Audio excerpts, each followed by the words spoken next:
এবারের আমাদের next topic বা নেক্সট টাইপ হলো কৃতকার্য সংক্রান্ত সমস্যা অর্থাৎ ওয়ার্ক ডান সংক্রান্ত সমস্যা।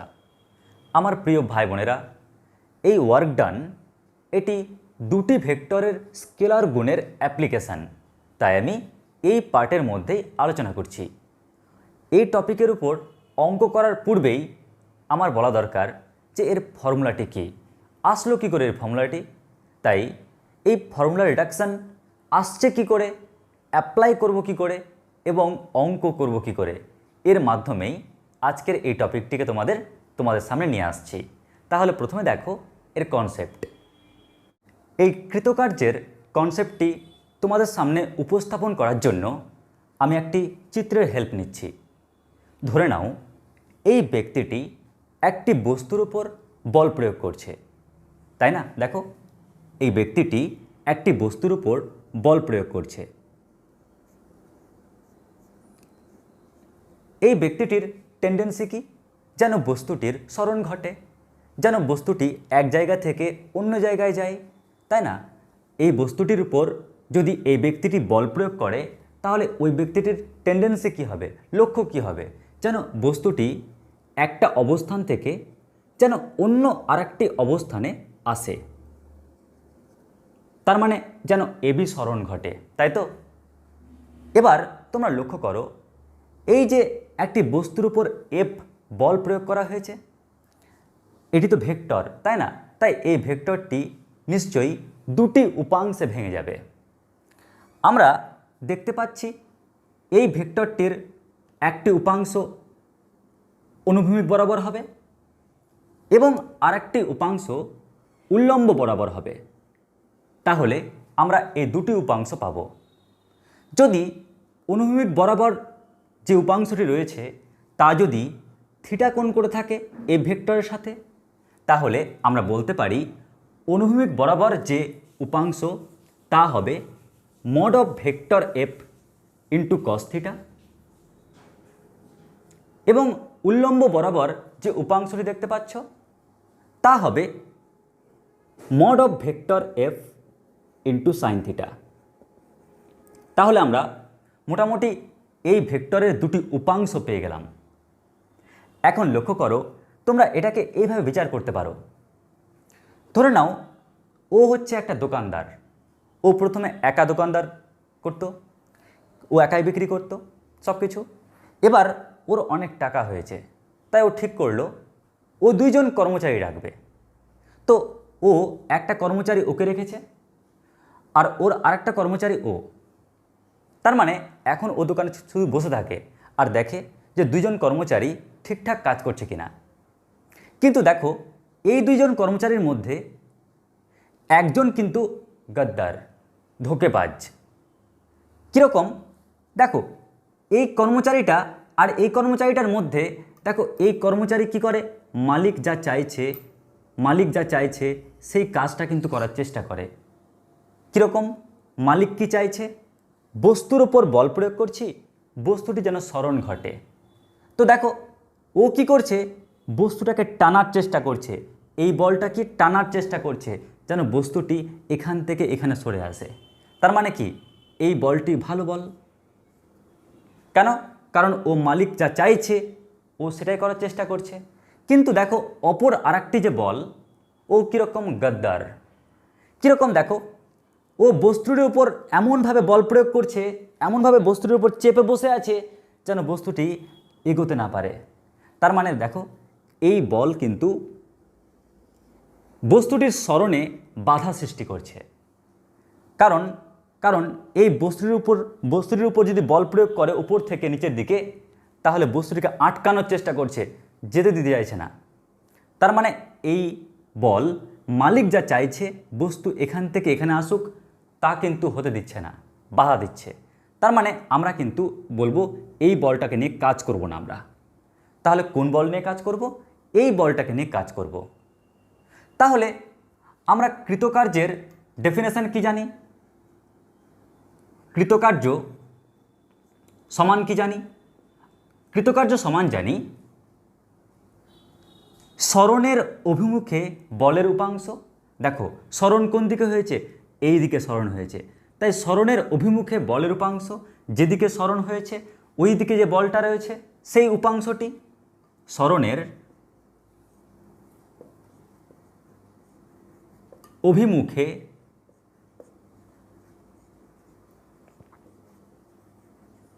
বলের উপাংশ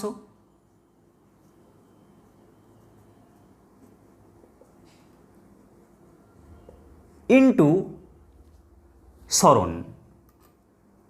সরণ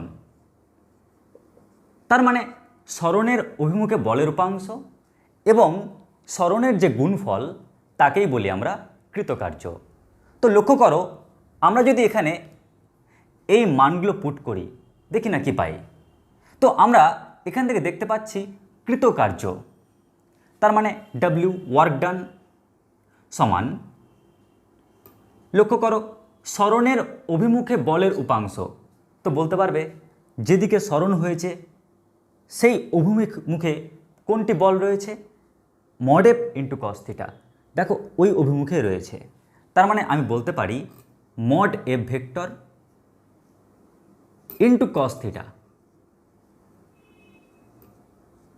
ইন্টু, এবার লক্ষ্য করো সরণ, এখানে সরণটি কি নিশ্চয়ই বুঝতে পারছো, এবি, তাই এখানে সরণ হচ্ছে এবি। যেহেতু সরণ একটি দূরত্ব তাই আমরা ভেক্টর চিহ্ন দিয়ে তার মড মান নিলাম। এবার তোমরাই দেখো আমরা কি একে লিখতে পারি W সমান ওয়ার্ক ডান সমান mod f vector into mod AB vector into cos theta, আমরা লিখতে পারি তাই না? প্রথমে একে লিখলাম, তারপর একে লিখলাম, তারপর কস থিটা লিখলাম। এটাকে আমরা সংক্ষেপে লিখছি f vector dot AB vector, কারণ আমরা যখনই একে ভাঙবো ডট প্রোডাক্টকে আমরা ভাঙি তখন কি পাই, মড এবি কস থিটা। তো এখান থেকে পাচ্ছি আমরা ফর্মুলা কার, ওয়ার্ক ডানের। তাহলে আমরা খুব সহজে ওয়ার্ক ডানের ফর্মুলাটি পেয়ে গেলাম। তাহলে ওয়ার্ক ডান সমান vector of f dot vector of AB. এবার আমরা এটা তো বুঝতে পারলাম যে ফর্মুলাটি কীভাবে আসলো বা এর আসল ব্যাপারটি কী। এবার আমরা আলোচনা করব এই টপিকের উপর বেস করে একটা প্রবলেম। এবার দেখো প্রশ্নে কি বলা রয়েছে। প্রশ্নে বলা রয়েছে কোনো বস্তুকণার উপর এই ভেক্টর প্রয়োগ করা হলে বস্তুকণাটি এই ভেক্টর অবস্থান থেকে এই অবস্থানে আসে, তাহলে মোট কৃতকার্য কত। যদি আমরা এটিকে ছবিতে কনভার্ট করি দেখি না কি পাই। তো লক্ষ্য করো, ধরে নাও একটি বস্তুকণা বা বস্তু, এই বস্তুটির উপর দুটি বল প্রয়োগ করা হচ্ছে। ধরো এই একজন বল প্রয়োগ করছে এবং আরেকজন বল প্রয়োগ করছে, টোটাল দুইজন বল প্রয়োগ করছে, দুটি বল প্রয়োগ করা হচ্ছে। ধরে নাও এই বল হচ্ছে F1, তাহলে F1 ভেক্টর ইকুয়াল কি, তাহলে বুঝতে পারছি F1 vector equal 4 into I cap plus J cap minus 3 into K cap. তাহলে এই একটি বল প্রয়োগ করা হচ্ছে, অপর আরেকটি বল প্রয়োগ করা হচ্ছে F2 ভেক্টর। এই বলটি কি, এই বলটি হচ্ছে 3 I cap plus J cap minus K cap, 3 into I cap plus J cap minus K cap. তো দুটি বল প্রয়োগ করা হচ্ছে, যার ফলে বস্তুটির সরণ ঘটেছে। বস্তুটি এই অবস্থান থেকে এই অবস্থানে এসেছে, তাই না? এ অবস্থান থেকে বি অবস্থানে এসেছে। অর্থাৎ আমরা দেখতে পাচ্ছি এই অবস্থানের ভেক্টরটি কি দিয়েছে, এই অবস্থানের ভেক্টরটি দিয়েছে I cap plus 2 J cap plus 3 into K cap, এবং ওই অবস্থান থেকে এই অবস্থানে এসেছে, তাই এই অবস্থানের ভেক্টরটি কি দেওয়া রয়েছে 5 into I cap plus 4 into J cap minus K cap. এখন আমাদের বক্তব্য যে কৃতকার্য কি হবে, এখন আমাদের বক্তব্য যে কৃতকার্য কি হবে। তো মন দিয়ে লক্ষ্য করো, আমি আবার বলছি, একটি বস্তুর ওপর দুটি বল প্রয়োগ করা হয়েছে, একটি বল F1 ভেক্টর আর একটি বল F2 ভেক্টর। দুটি বল প্রয়োগ করার ফলে বস্তুটি সরণ এ থেকে বি অবস্থানে এসছে, এ এর পজিশন ভেক্টর বলে দিয়েছে আর বি এর পজিশন ভেক্টর বলে দিয়েছে, আর চাওয়া হয়েছে কি কৃতকার্য, চাওয়া হয়েছে কৃতকার্য। মোট কৃতকার্য কত? তোমরা কি জানো? কৃতকার্যের সূত্র কি জানো? W equal force dot displacement. তার মানে এ ভেক্টর ডট ডিসপ্লেসমেন্ট মানে এবি ভেক্টর। তার মানে যদি তুমি কোনো মতে বল পেয়ে যাও আর এবি ভেক্টর পেয়ে যাও, আর এখানে যদি মান বসাও, এখানে যদি ভেক্টরগুলোকে বসিয়ে ক্যালকুলেশন করো, তাহলে অঙ্ক হয়ে যাবে। তো লক্ষ্য করো, আমার প্রথম দরকার এফ ভেক্টর, এটা ফার্স্ট ডিউটি, এফ ভেক্টর। তো লক্ষ্য করো মোট কত বল এখানে প্রয়োগ করা হয়েছে। এখানে টোটাল দুটি বল কিন্তু প্রয়োগ করা হচ্ছে, একটি বল হচ্ছে F1 ভেক্টর এবং অপর আরেকটি বল F2 ভেক্টর, তাই না? টোটাল কিন্তু দুটি বল প্রয়োগ করা হচ্ছে। তার মানে দুটি বলের যোগফল বা লব্ধি হচ্ছে কি এই বল, এই ফোর্স। তাহলে আমরা এবার এই দুটি ফোর্সকে যোগ করছি। যোগ করলে কি পাচ্ছি? 4i cap plus 3i cap মানে 7 into I cap plus J cap plus J cap মানে 2 into J cap minus 3 cap minus K cap minus 4 into K cap. তাহলে দেখো আমরা খুব সহজে এফ ভেক্টর পেয়ে গেলাম। এবার প্রয়োজন এবি ভেক্টর। তো লক্ষ্য করো আমরা এবি ভেক্টর পাবো কি করে? তো মনে রাখবে এই যে এবি ভেক্টর এর ফর্মুলা হচ্ছে OB vector minus OA vector, এটি হচ্ছে ফর্মুলা। স্যার এই ফর্মুলাটি আসলো কি করে? কোন টেকনিকে এই ফর্মুলাটি আসলো? তো লক্ষ্য করো এই ফর্মুলাটি আসে কি করে একটু দেখো। ধরে নাও এটি হচ্ছে ও, তোমার যাচ্ছ তুমি এই পজিশানে, অর্থাৎ বি পজিশানে তুমি যাচ্ছ হচ্ছে ও থেকে বি পজিশানে। বাট তুমি কি করলে? তুমি প্রথমে গেলে এ পজিশানে, তারপর এ থেকে আসলে বি পজিশানে। মানে ব্যাপারটি এরকম, তোমাকে যেতে হতো একটা টিউশন ব্যাচে পড়তে তোমার বাড়ি থেকে, তুমি কি করলে? তোমার বন্ধুকে সাথে নিয়ে তারপর তুমি আসলে সেখানটায়। তার মানে তুমি ডিরেক্ট আসলে না, তুমি ডিরেক্ট আসতে পারতে বা ইনডিরেক্টলিভাবে যেতে পারতে। তার মানে আমি কি বলতে পারি না এখানে যে ওবি ভেক্টর সমান আমি ওইখানে পৌঁছাবো কিভাবে? ওএ ভেক্টর যোগ এবি ভেক্টর। বলতে পারি কি পারি না বলো? নিশ্চয় বলতে পারি যে ওএ ভেক্টর প্লাস এই ভেক্টর মানে হচ্ছে কি ওই ভেক্টর, ত্রিভুজ সূত্র থেকে পাই। তাহলে আমার দরকার কি? আমার দরকার হচ্ছে এবি ভেক্টর। তাহলে এখান থেকে আমি এবি ভেক্টর পেয়ে যাচ্ছি। তাহলে এবি ভেক্টর সমান ওবি ভেক্টর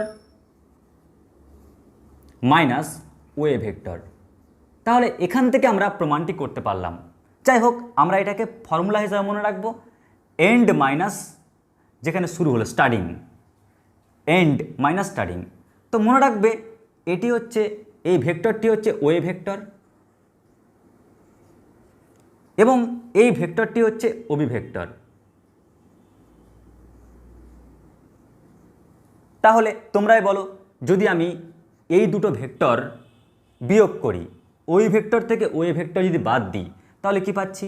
5i থেকে i ভেক্টর বাদ দিলে 4i cap plus 4j cap minus 2j cap, তাই না? কারণ এই ভেক্টর থেকে ওই ভেক্টর বাদ দিচ্ছি, তো 4j থেকে আমি যদি 2j ক্যাপ বাদ দিই তাহলে পাচ্ছি কি প্লাস 2j ক্যাপ। একই রকমভাবে যদি আমি এখান থেকে এটা বাদ দিই তাহলে কত পাচ্ছি -4 ইন্টু কে ক্যাপ, কারণ এখানে তো মাইনাস কে ক্যাপ রয়েছেই, যখন মাইনাস করব 3k ক্যাপ তখন -4k ক্যাপ থাকবে। তাহলে লক্ষ্য করো আমি এফ ভেক্টর পেয়ে গেছি, আমি এবি ভেক্টর পেয়ে গেছি। যখন দুটি ভেক্টর পেয়ে গেছি তখন এই দুটি ভেক্টরের ডট প্রোডাক্ট নিই না। তো ডট প্রোডাক্টের টেকনিকটা কি, আয়ের সহগের সঙ্গে আয়ের সহগ গুণ, 4 7 28 প্লাস, এবার দেখো জে এর সহগের সঙ্গে জে এর সহগ গুণ, 2 ইন্টু 2 4 প্লাস, এবার দেখো কে এর সহগের সঙ্গে কে এর সহগ গুণ, -4 ইন্টু -4 প্লাস 16। তাহলে আমরা যদি এবার ক্যালকুলেশন করি তাহলে কত পাচ্ছি 16 প্লাস 4 20, 20 প্লাস 28 48, তার মানে 48 একক। এটাই হচ্ছে কি কৃতকার্য। তো লক্ষ্য করো আমাদের অঙ্কটি খুবই সহজ, একদমই টাফ নয়। যদি এর বিষয়বস্তু বলতে চাই অ্যাকচুয়ালি কি বোঝাতে চাইছি অঙ্কটির মধ্যে, তাহলে দেখো আজকের টপিক হচ্ছে কৃতকার্য সংক্রান্ত সমস্যা। কৃতকার্য ব্যাপারটি কি, একজন ব্যক্তি কোনো একটা বস্তুর উপর বল প্রয়োগ করছে, ওর টেন্ডেন্সি কি থাকবে, যেন বস্তুটি এক জায়গা থেকে সরে অন্য জায়গায় আসে, মানে বস্তুটির সরণ ঘটে। তো বস্তুটির উপর যখন বল প্রয়োগ করা হচ্ছে অনুভূমিকের সঙ্গে থিটা কোণ করে, তখন কিন্তু এই বল দুটো উপাংশে ভেঙে যায়। একটি উপাংশ অনুভূমিক বরাবর আর একটি উপাংশ উল্লম্ব বরাবর। এই দুটি বলের দুই রকম কাজ রয়েছে। ভেবে নাও ও যদি মালিক হয়, ওর পরিবর্তে এখন দুজন কাজ করছে। মালিক কি চাইছে, বস্তুটির উপর যখন বল প্রয়োগ করছি যেন তার সরণ ঘটে। তাহলে সরণ ঘটতে হেল্প করছে কোন বল, এই বল। কারণ দেখো এই বল কি করছে, বস্তুটাকে টানার চেষ্টা করছে, কারণ টানলে তবে না সরণটা ঘটবে। কিন্তু এই বল কি করছে, বস্তুর উপর চেপে বসে আছে, যেন বস্তুটির ওয়েট বেড়ে যায় আর যেতে না পারে। ফলে ও কিন্তু গাদ্দার, কিন্তু ওই বল কিন্তু ভালো, ধরে নাও। তাহলে বলতে পারবে সরণের অভিমুখে বল কোনটি, বলের উপাংশ কোনটি? তো সরণের অভিমুখে এই বলের উপাংশ হচ্ছে এই অনুভূমিক উপাংশটি। কিন্তু আমরা ছোটবেলায় শিখেছিলাম কৃতকার্য মানেই বল গুণ সরণ, কিন্তু বল গুণ সরণ নয়। আমরা কি দেখলাম, যেদিকে সরণ ঘটছে সেদিকে বলের উপাংশ এবং সরণের গুণফল। এবার এটাকে যদি আমি একটু ভালোভাবে লিখি, F vector mod of A vector mod of AB vector into cos theta, কিন্তু এটা মানে কি F vector dot AB vector. আর এখান থেকে বুঝতে পারলাম যে কার্য হচ্ছে ডট প্রোডাক্টের একটি অ্যাপ্লিকেশান। এবারে যখন আমি তোমাদের প্রশ্নটি দিলাম আর বললাম কোনো বস্তু কণার উপর যখন দুটি বল প্রয়োগ করা হচ্ছে আর এই বল দুটি দেওয়া রয়েছে, যার ফলে বস্তুটির সরণ এক অবস্থান থেকে অন্য অবস্থানে আসে, যা চিত্রের মাধ্যমে তোমাদের দেখানোর চেষ্টা করলাম। ধরে নাও এটা বস্তু কণা, দুটো বল প্রয়োগ করা হচ্ছে, আমি দুটো মানুষ দিয়ে দেখিয়েছি, যার ফলে এই অবস্থান থেকে বি অবস্থানে আসছে। কি কি বল দেওয়া রয়েছে আর অবস্থান কি সব বলে দিলাম। এবার আমার উদ্দেশ্যটা কি, কৃতকার্য বের করা, যার ফর্মুলা কি F vector dot AB vector. তার মানে আমি যদি এফ ভেক্টর আর এবি ভেক্টর বের করতে পারি, তারপর ডট করতে পারি, অঙ্ক হয়ে যাবে। তাই প্রথমে আমি টার্গেট নিলাম কেমন করে আমি এফ ভেক্টরটি বের করব। তো এফ ভেক্টর হচ্ছে ফোর্স, বল। দেখি তো এখানে কটা বলের কথা বলা হয়েছে, দুটি। তাই দুটি বল আমরা যোগ করলাম, দুটি ভেক্টর বল আমি যোগ করলাম, যোগ করলে একটি মোটামুটি বল পেয়ে গেলাম, লব্ধি বল পেয়ে গেলাম। এবারে প্রয়োজন কি এবি ভেক্টর, মানে সরণ। কারণ তোমরা জানো সরণ একটি ভেক্টর রাশি, তাই তো, কারণ সরণের নির্দিষ্ট ডাইরেকশান আছে আর অবশ্যই তার মান আছে। তাই এবি ভেক্টর মানে কি OB vector minus OA vector. Sir এই ফর্মুলাটি আসলো কি করে, দেখো ট্রায়াঙ্গেল লয়ের মাধ্যমে। কীরকম ট্রায়াঙ্গেল লয়ের মাধ্যমে, ধরো এটা তোমার বাড়ি আর এটা টিউশন হল, তুমি কি করছো, তুমি ডিরেক্ট টিউশন হলে আসতে পারো, অথবা তোমার বন্ধুর বাড়ি গিয়ে সাইকেলে করেও আসতে পারো। তার মানে ওএ প্লাস এবি কোনোভাবেই তোমাকে স্যার মারে না, বকে না, ভাই তুই এসেছিস পড়তে, এটা অনেক। তার মানে উদ্দেশ্য হচ্ছে আসা এখানে। তাই আমরা এখান থেকে ক্যালকুলেশন করে লিখতে পারি এবি ভেক্টর সমান OB vector minus OA vector. যাক, ফর্মুলাটি পেলাম। আমরা তো জানি যে ওএ ভেক্টর কোনটি, ওবি ভেক্টর কোনটি, বিয়োগ করলেই আমরা রেজাল্ট পেয়ে গেলাম। যখনই আমরা দুটো ভেক্টর পেয়ে গেলাম, তার ডট নিলেই আমরা পেলাম 48। আর 48